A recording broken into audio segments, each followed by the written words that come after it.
It's a pleasure that you consent to this interview. Thank you very much. Now, to begin with, I'd like to know about the institution of university and college. As we know, there's an international tendency for colleges and institutes to change their titles into universities without changing anything else much except the titles. What do you understand are the original different meanings and functions of the university and the college, and what is your opinion about the tendency in question? Thank you very much for interviewing me. This is a very difficult question because the case is peculiar, I think, in England because of the word college, which has several different meanings. A college can mean, as in Cambridge and Oxford, colleges where students live and eat and dine. But college also has another meaning, which means a polytechnic college or a regional college. And what has happened in the last 20 years in England and Scotland, certainly, is that the old universities like Oxford, Cambridge, London universities and others were not taking enough students according to the government. And so in order to try and get more students through the university system, that was one reason, they upgraded many what were formerly technical colleges and other kinds of college which weren't universities. They just changed their names and called them universities. So, for example, in Cambridge there was the Anglian Polytechnic University, and a few years ago suddenly its name was changed to the Anglian University of Cambridge, or words to that effect. That's not the exact title. And at first almost nothing was changed, but since it has become a university, it's built new buildings, it's changed its courses, so gradually they are becoming closer together. But at the beginning it was just really a change of name to increase the numbers of students going to universities. Thank you for the answer. Would you explain respectively how the University of Cambridge and its many colleges work? Is there any other educational institution in the world working in the Oxbridge way? When you mention the Oxbridge way, you immediately referred to Oxford and Cambridge, which are the two universities working in this way. As far as I know, no other universities work like this, certainly not in Britain. The oldest universities in Britain are these two universities, and Trinity College in Dublin and St Andrews University in Scotland. And there are some similarities with those old universities. But then there was a new phase of universities, which were sometimes called the red brick universities. That meant they were usually built in city centres and made of red bricks. So Manchester is a famous example of that. And then in the 1960s there was a huge expansion again, and they were known as the plate glass universities because they had a great deal of plate glass in their construction. And University of East Anglia or Sussex are examples of those 60s universities. Now, the first ancient universities, that is Oxford and Cambridge, which were the only universities in Britain until about 200 years ago, they were very different because they started basically as colleges. The original foundations were the colleges. The oldest was Peterhouse, and then recently, or after that, a number were founded in the 14th, 15th, 16th centuries. And the university was really a federation, an association of the colleges. The colleges were the important things. That's where the teaching, where everything happened. The university just gave the degrees, but it was very unimportant. It was an umbrella. It was only in the last 150 years, and particularly in the last 100 years, that the university became important. So Oxford and Cambridge are unique in having very powerful colleges, which are the places where the students live and have most of their social life, much of their education. And the university, which has grown in the last 100 years, is an addition to that. Now, Oxford and Cambridge are the only two universities in the world like that. The Cambridge University Press, and also a question about, and I can say this is a bookshop of the oldest university press. Okay? Is Hatters also owned by the university? No, it's, in fact, it's recently been sold. Well, what is roughly the proportion of foreign students that Cambridge usually recruits every year? And what are the principles and criteria by which Cambridge University recruits foreign students, or in particular Chinese students? Okay. From memory, the proportion of foreign students is very different for the undergraduates and the postgraduates. The undergraduates are perhaps 5 or 10% at the most of foreign students, whereas the postgraduates are perhaps a third, 1/3, or maybe more than that, are foreign students. Certainly in our department in social anthropology, at the postgraduate level, that is at the master's course level and at the PhD level, well over half of our students, perhaps 3/4 of our students, are coming from abroad, though that's perhaps a higher proportion because anthropology is a study of other countries, so many people come from abroad. As for the criteria, we use exactly the same criteria for recruiting people from foreign universities as we do for our own students. Obviously, it's not always possible to work out what a qualification in India or China exactly means, but we don't lower the standards for foreign students because in Cambridge we have so many applications that we don't need to lower any standard at all. We have to turn away many, many people. So we keep a very high standard, and only the very best students from anywhere in the world are taken to Cambridge.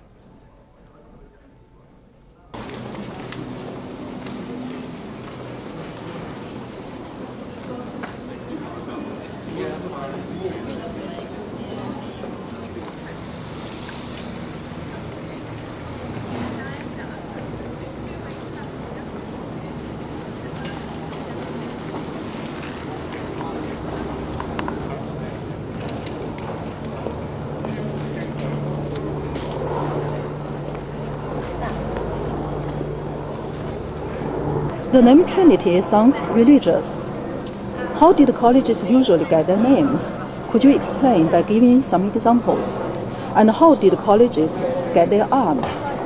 Trinity is known as the largest college of Oxbridge.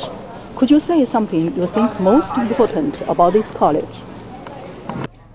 You have noted the religious name of Trinity, and indeed many of the colleges in Cambridge and Oxford have religious names. In Cambridge, for example, Corpus Christi College, Christ's College, Emmanuel College, St. John's College, as well as Trinity. But others are named after the founder. Peterhouse is one, or in the Royal Foundation of King's College or Queens College, then you have named after the founder of the King of England. So they're usually named after either a religious figure or the name of a particular person, like in Oxford, Balliol College was founded by the Balliol family. And if it's founded, even if it has a religious name, often the coat of arms is that of the person who gave the original money or the large part of the money. So in this case it would be the coat of arms of Edward III, who was the founder of Trinity College, and in King's College it would be the royal coat of arms of Henry VI, who was the founder of the college. So it's a combination of different reasons. Turning to the question of what is special about Trinity. Trinity is not only the biggest college in Oxford or Cambridge, it's also by far the richest college.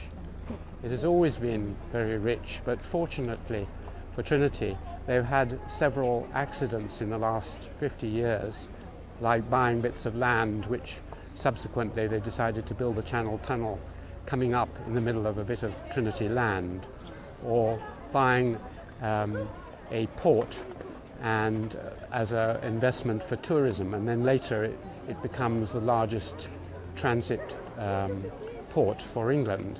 So Trinity, it's said that Trinity is so rich that you can walk along the land of Trinity from the south of England to the north of England.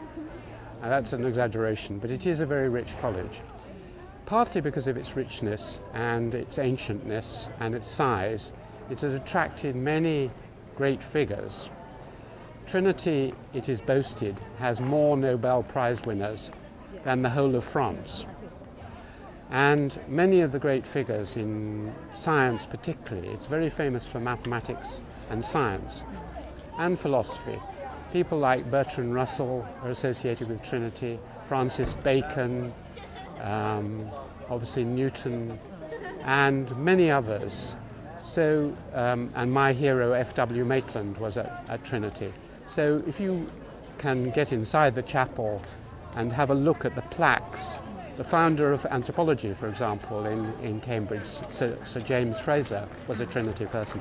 If you look at the plaques in the chapel, which was designed by Sir Christopher Wren, then you see many of the greatest figures in English literature, arts, as well as science. Trinity, as I mentioned, is a home and gave refuge to many famous scholars. Perhaps the greatest of them all is Sir Isaac Newton, who developed the theory of gravity and many other famous laws. Newton's room was originally just here, although this isn't the exact structure. And in the famous story where he is trying to work out the theory of gravity, and he lies down underneath an apple tree, and an apple drops down, and it suddenly clicks that this is how gravity works. Well, this is not the exact apple tree, but it is supposed to be a descendant of that apple tree, which has been grafted on and planted here. Now, Newton's story is very typical of British academic life. He was from quite a poor family in Lincolnshire, I believe, and there was nothing special about the family, but he was extraordinarily gifted as a mathematician and came to Cambridge quite early. He then, because of the university system, what it did was it allowed Newton to think solidly on nothing but how the universe works for 20 years. Now, he was asked how he solved the riddle of the universe, and he said, by thinking on it all the time. Now, there are very few institutions in the world which allow you the leisure, the food, and the peacefulness to think about the problems of the universe for 20 years without doing any work. And he shut himself in his room and he thought and he thought and he thought, and he worked out the principles of physics and optics. And it was because of the Oxbridge system, and that's what it's always provided. It's provided for English and other academics a quiet, peaceful haven where, without immediate pressure to produce too much, you can take on really big problems and work out solutions over a long period. This, of course, is now under pressure, where everyone is expected to produce results immediately. So blue skies research is under pressure, but because Oxford and Cambridge are still rich and attract very good people and are protected, they can still engage in really deep research.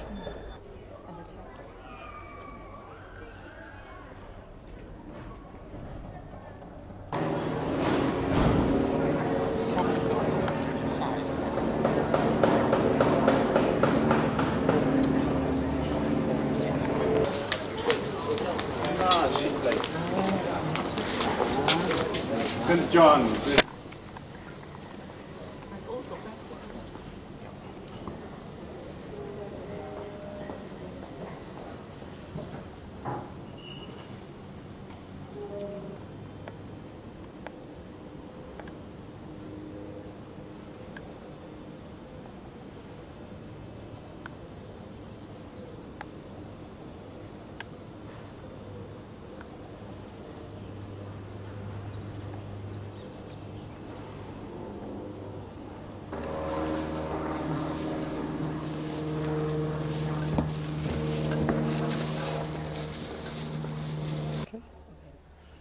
So this may be vaguely familiar if anyone has visited Venice. This is based on the Venetian Bridge of Sighs, which was named after the prisoners who went across before they were executed, and they were sighing. And this is a sort of rough copy where you can see the river through. It's a rough copy. I don't think it's exact. I have seen the Bridge of Sighs, but I can't remember how exact it is. The Bridge of Sighs is one of many bridges. Cambridge being based on the River Cam, there's Magdalen Bridge, the Bridge of Sighs, St John's Main Bridge here, Clare Bridge, King's College Bridge, and the Mathematical Bridge. So there are 5 or 6 bridges, each of them distinctive, each having stories attached to it, and each one being the main thoroughfare between the one part of the college and the other part of the college, which is usually on the other side of the river. So I think those colleges which have the backs are particularly lucky in that they can enjoy more beautiful sights and possess bridges of their own. It's certainly the case that being a college like being at King's, which has got a lot of land on the other side of the river, like the Fellows' Garden and the school and so on, I feel that it's a great advantage to have being on the Backs. The Backs is the most famous scenic site in Cambridge, and the major colleges, which are Magdalen, St John's, Trinity, Trinity Hall, Clare, King's, Queens, Peterhouse.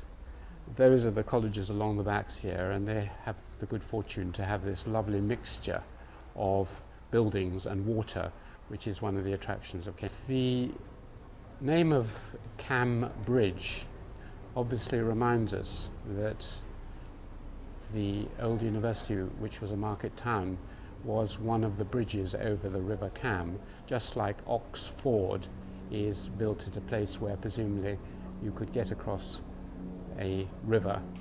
Ford is a way of getting across a river at Oxford. So Cambridge is named after its river, Cam.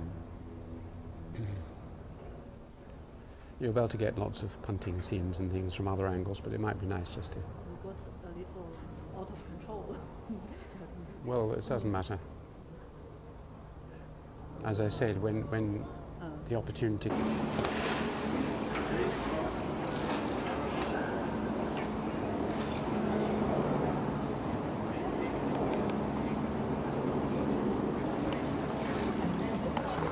Punting is a... You recording, Xiaoxiao? Punting is a strange activity. As you see, with most of them, although this person's doing it in the wrong way on the right, Oxford and Cambridge punt in the opposite ways. In Cambridge, you stand on the raised bit at the back, as you see there, which is very dangerous and doesn't seem a very good place to stand. In Oxford, you stand at the other end, which is sloping, and you're better protected. And obviously these punts are based on the old water boats. This area of England was very marshy and flat, and so in order to get around and to hunt animals and ducks and get from place to place through the marshes, you had these flat boats. And so gradually this was the best way to get around, and gradually it became an institution that you punted up and down the River Cam, and it's something which undergraduates and visitors often like to do. I think you can even punt as far as Grantchester. You can punt both down the river, not very far this way, and also up to Grantchester, which is a village which is about 2 miles above Cambridge, and which is famous for a poem about Grantchester by Rupert Brooke.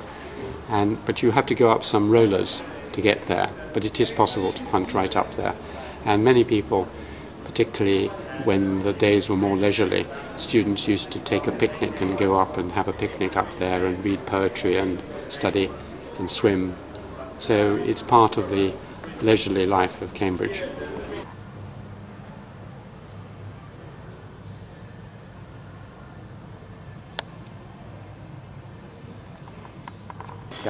Where Jack Goody was. Goody. Jack Goody. Oh. Jack Goody, who's written much about China and the West. I think you mentioned him in the First professor and recruited me. I was his first appointment. Okay. We can go this way, can't we? Come on.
It's written by a fellow in A. Milne. That's the name of your book. A. Milne. and he wrote Lots of Christopher Robin stories. Eeyore, Piglet, Yes. Tigger, and Christopher You Robin. mentioned that in the glass book. Yeah. They're famous figures, characters yes. in English life. When we see someone who bounces about, we say they are like Tigger. If we meet someone who goes around Like this. depressed, we say they are an Eeyore-like character. And when we chase fantasies, we say it's like searching for the heffalump. The heffalump, because Christopher Robin and Pooh were going along and they saw these footprints in the snow. They thought it was a monster. And they went and they dug a trap for this monster. And of course it was their own footprints in the end, which is a lesson for us all. So they have become Legendary famous figures. images Yeah. or metaphors Absolutely. or common name, common nouns. Yeah, absolutely. You can just refer to someone else and say, oh, it was like Christopher Robin, like Pooh and the honey. Because Pooh, when he discovered honey, a honey pot, he started eating a bit, and then he discovered that it was very delicious. He didn't really want to stop, so he devised this theory that he best just see if it was honey all the way down to the bottom. So he ate the whole lot. Or the famous story of Eeyore's birthday, when Eeyore was given no presents at all, and then finally when people woke up to the fact it was his birthday, one of them gave him a balloon which it burst, and then another one gave him an empty bottle, and he was really depressed at this empty bottle. And then someone had the brilliant idea of making the bottle into something, a pot for putting things into. So he put the broken balloon into the bottle, and he was very pleased. He had now something useful. There are many stories like that. So it's along with Alice in Wonderland and a few other. The English are the greatest children's story writers in the world, and have been for 150 years. And the Christopher Robin stories, along with Peter Pan and Harry Potter and many other stories, are an outgrowth of a particular feature. If you think of the 20 greatest children's story writers, like C.S. Lewis, The Lion, the Witch and the Wardrobe, and so on, or The Lord of the Rings, or whatever, nearly all of them, and many of them are Oxbridge dons. C.S. Lewis, J.R. Tolkien were both at Oxford. And Lewis Carroll, who wrote the Alice books, and the manuscripts of the Piglet and Pooh and Winnie the Pooh stories are in the library at Trinity College, Cambridge, which we'll go and have a look.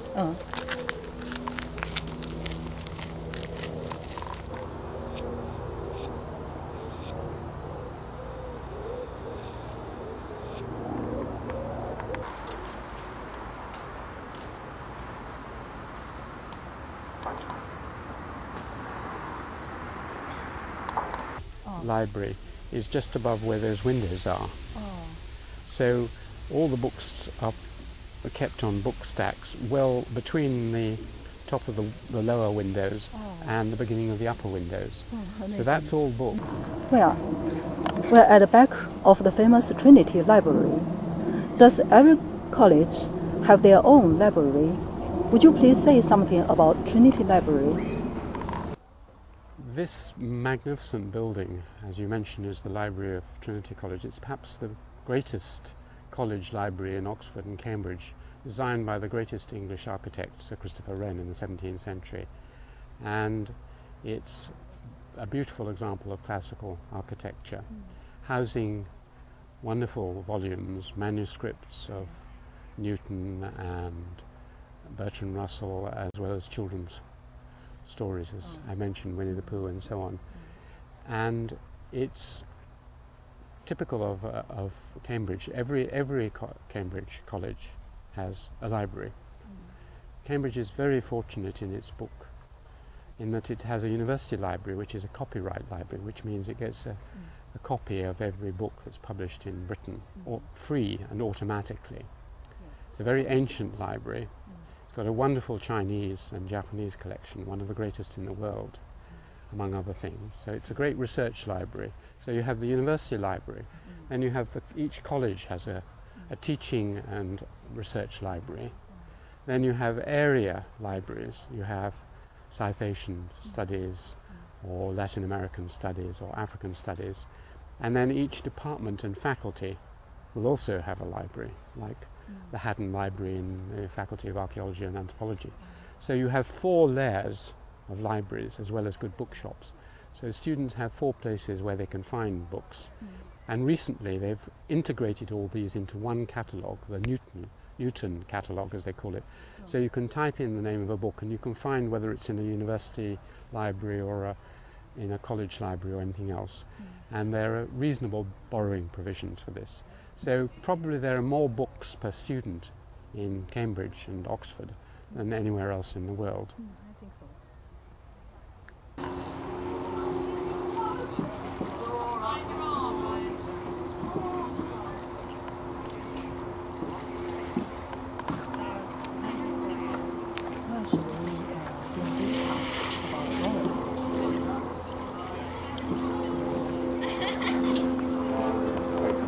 So far as I know, Cambridge has 3 royal colleges, that is, King's, Trinity and St. John's.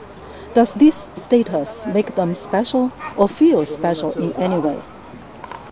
I think being a royal college must have meant a great deal to these royal establishments for many centuries. Now, because there are many colleges and there are many other things, it's not quite so important. But as a Fellow of King's, one of the royal colleges, I do notice from time to time you find it, for instance, at Christmas. The Queen sometimes comes to the King's Carol service.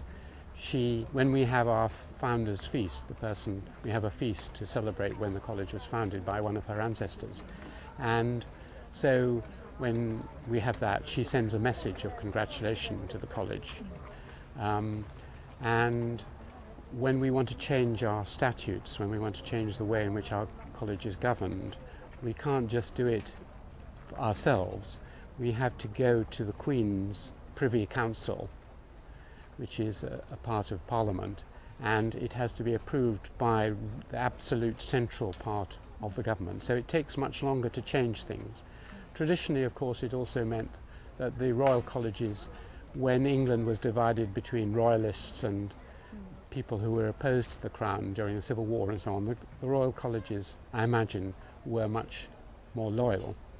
But it gives a sense of security and privilege, and this is one of the very important features of the big, strong colleges in Oxford and Cambridge, because there are huge political, social and other pressures on free thought. And one of the reasons why freedom of thought has continued in England without an inquisition or censorship and so on is partly because of the wealth and independence of the Oxford and Cambridge university system. Because in most other parts of the world, if people started to think independently, you could easily be your economic fortune would decline and you might even be thrown in prison. There was much more autonomy and separateness for these colleges, partly because of their wealth and their statutes, also because many people from these colleges became, of course, famous lawyers and politicians and professionals of various kinds, and so they could look after the interests of the college and protect it, rather like the Inns of Court, the lawyers' training place in London. They could protect it against power when power was angry with what was going on in these places.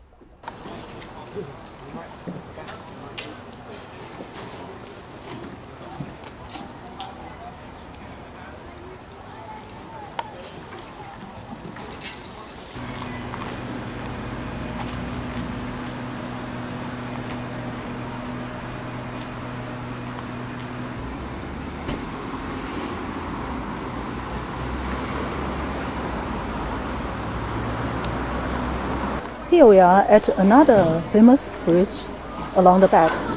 Would you say something interesting about it?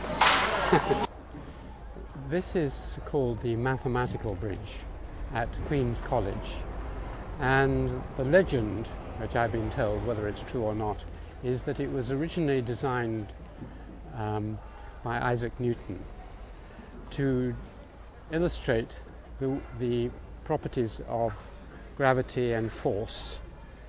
And he designed it so the whole bridge would stand up without any use of any nails at all. So the shape was a complex mathematical shape which would, just of its own sufficiency, hold itself up. And for a while, presumably, it did do that, but there came a time when bits of it were getting rotten, so they took it all down and cleaned it up. And then they tried to put it back again together, but they'd forgotten something or missed the secret of Newton's recipe, and as a result you see it's covered with nails holding it together. So it is a tribute to mathematical ingenuity, and Cambridge is actually very, very famous. Many of the great mathematicians through history have been at Cambridge. It's attracted from Newton onwards and before. Mathematics, philosophy, religion were the subjects which were taught in the medieval universities. So it was one of the three central things. Now there are many other topics, English and foreign languages and so on, but mathematics was the central part of the medieval educational system, and Cambridge as a result is very strong in mathematics.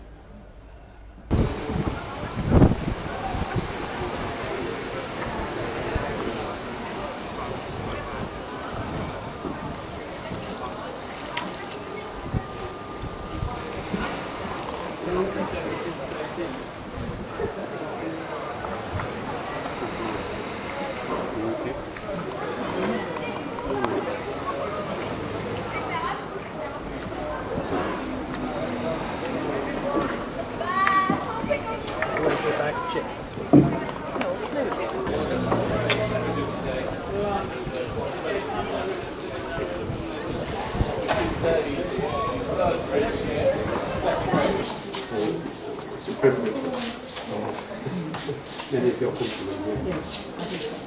It is quite small.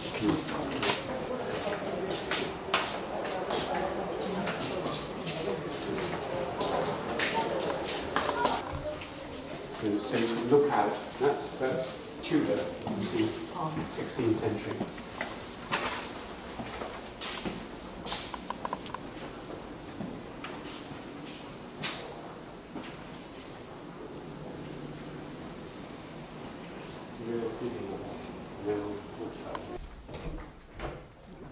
Xiaoxiao could probably film in here. This is, you could ask actually, since a lot of it is done in King's, you could ask about dining. And this is the dining hall for Queens College, probably looking at the architecture and so on, 17th century, 16th, 17th century at a guess. And as often with the dining halls, important portraits of the people who founded the college and who have been distinguished. We can go and have a look at them. And the undergraduates and students dine along here, and the members of the teaching fellows, the senior members, dine along at what's known as a high table at the far side. And this arrangement of eating together is again a very important part of the Cambridge tradition. So Cambridge colleges are very like monasteries, and in monasteries all the monks come together and have their meals together, and the fact that you not only play together, sing together, go to lectures together, but then you come and eat together and relax with each other here and in the bar and so on is a very important part. The idea in, say, Japanese universities is that there are no communal eating places at all. The staff don't have common rooms and eating places, but it's recognized that it's during eating, and this is something that the Chinese understand very well too. It's during eating, sharing food and drink together is one of the deepest associations you can have with other human beings. And it's a time when you can relax with each other, show courtesy, show hospitality. And so one of the central ways in which the mind and the body are integrated is through communal eating in the halls, which every Cambridge and Oxford college has halls like this.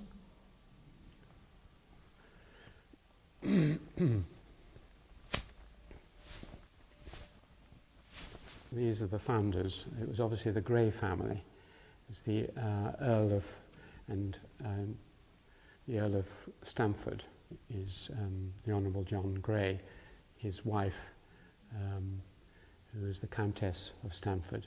So not the Earl, the Count of Stamford, and another member of the Grey family.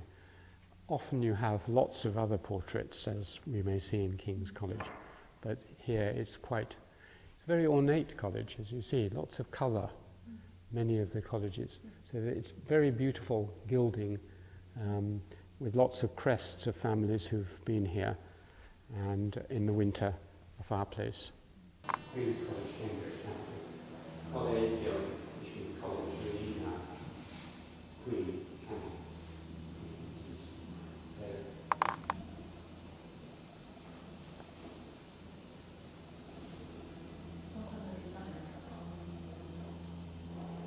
Those are personal people, benefactors and fashion writers who factory. So I think they must eat somewhere else. There's not enough seats for the lecture.